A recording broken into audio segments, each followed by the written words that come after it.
नमस्कार. या व्हिडिओमध्ये आपण मुंड्यामध्ये टाईट होतं आणि पहिल्या हुक्यात ब्लाऊज टाईट होतं.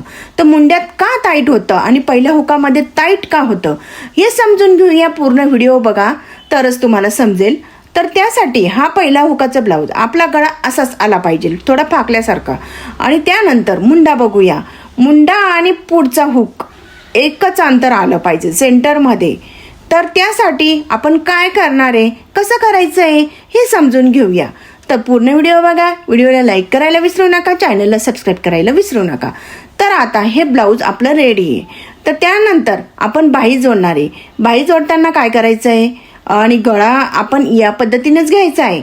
गळा जास्त असा खोल घ्यायचा नाही, थोडा फाकल्या. आणि इथं अंतर आपलं पहिला हुक आणि मुंडा सारखंच अंतर आलं पाहिजे, नाही तर गळावरती आणि मुंडा खाली. मग यासाठी मुंड्यात टाईट होतं, पहिल्या हुकाला सुद्धा टाईट होतं.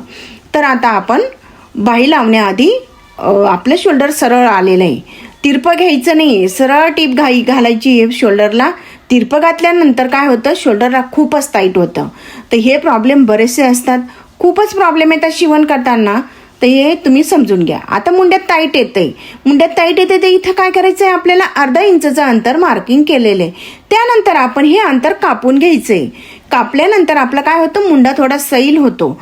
सैल झाला की आपला मुंडाला टाईट होत नाही. बऱ्याचशा महिलांचं ब्लाऊज शिवता येतं पण मुंड्यामध्ये टाईट होतं. तर हे कारण असतं. तर हे कारण तुम्ही या पद्धतीने तुम्ही ट्राय करून बघा, कापून बघा आणि मग बाही जोडायची आहे.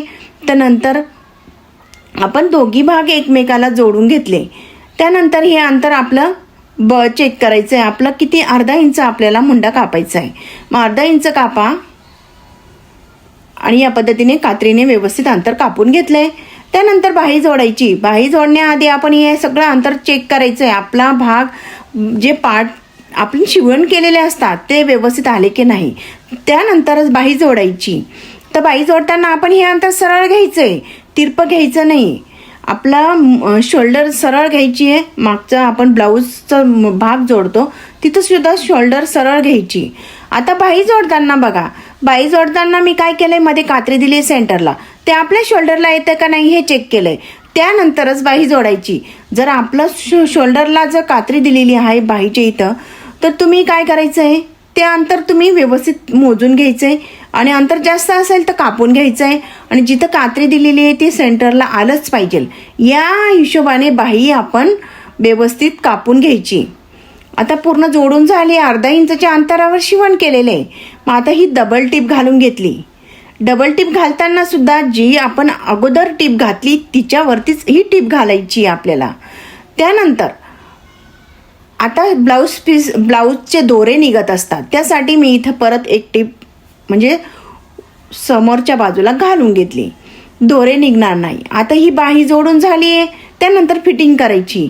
फिटिंग या पद्धतीने जिथं मुंड्याला टाईट होत असेल ज्या महिलाचं ब्लाऊज, त्या महिलाचं ब्लाऊज या पद्धतीने फिटिंग करा, म्हणजे जेणेकरून मुंड्याला टाईट होत नाही. ब्लाऊज पहिल्या हुकाला खूपच टाईट होतं. तर या पद्धतीने फिटिंग करा आणि नंतर ओव्हरलॉक करून घ्या. ओव्हरलॉक मशीन नसेल तर टिपा घालून घ्या. आणि या पद्धतीने फिटिंग केलं तर आपलं ब्लाऊज फिटिंगमध्ये येत नाही, म्हणजे खूपच फिट्ट होत नाही. जे अंगाला कम्फर्टेबल असेल तेवढंच फिटिंग आपण करायची. तर या पद्धतीने तुम्हाला पहिल्या हुकाला का दाबलं जातं आणि मुंड्यामध्ये का टाईट होतं ब्लाऊज, या पद्धतीने शिवण करून बघा. तर तुमचा प्रॉब्लेम नेहमीचा हा प्रॉब्लेम कायमचा आपल्याला सॉल्व्ह होईल.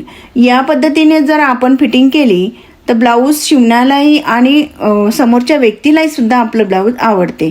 तर हे ब्लाऊजमध्ये जे छोटे छोटे प्रॉब्लेम असतात ते तुम्ही समजून घ्या. चॅनलला अजूनही सबस्क्राईब केलं नसेल तर सबस्क्राईब करा. व्हिडिओला लाईक करायला विसरू नका, जास्तीत जास्त प्रमाणात शेअर करायला विसरू नका.